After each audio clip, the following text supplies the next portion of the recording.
buat apa tu? Saya nak cuba buat roti guna kangkung.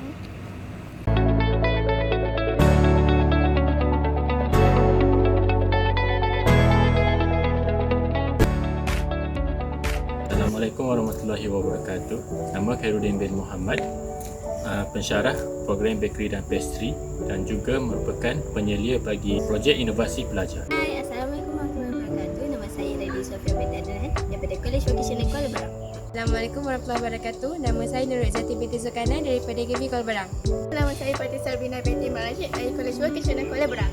Kangkung bun with garlic butter custard merupakan produk yang dihasilkan daripada kangkung yang dijadikan bahan utama di dalam dough bun. Lagi intinya pula menggunakan bawang putih yang digabungkan dengan butter custard. Antara khasiat kangkung untuk kesihatan ialah kangkung yang tinggi dengan kebaikan kalium boleh melawan sodium iaitu sebahagian yang menyebabkan darah tinggi. Ia juga dapat melancarkan sistem perhadaman, mengurangkan masalah anemia, baik untuk kesihatan mata dan imuniti tubuh, dan ia juga sesuai untuk turunkan berat badan. Tidak semua masyarakat suka akan rasa dan tekstur kangkung dan bawang putih. Jadi, produk ini dihasilkan bagi menarik minat orang ramai dengan rasa roti yang unik dan sedap.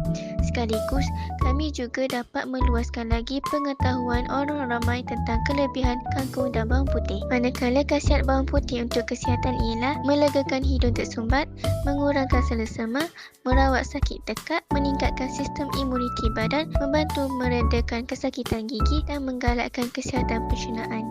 Objektifnya kali ini untuk memperluaskan pasaran kangkung dan bawang putih dalam hidangan bakery pada hari ini dan untuk mendedahkan teknik pembuatan roti menggunakan kangkung dan bawang putih, mempelbagaikan rasa, warna dan tekstur roti kepada masyarakat dan akhir sekali mempelbagaikan fungsi kangkung dan bawang putih dalam pembuatan roti. Kesimpulannya ialah masyarakat akan memanfaatkan khasiat dan kebaikan kangkung bersama bawang putih.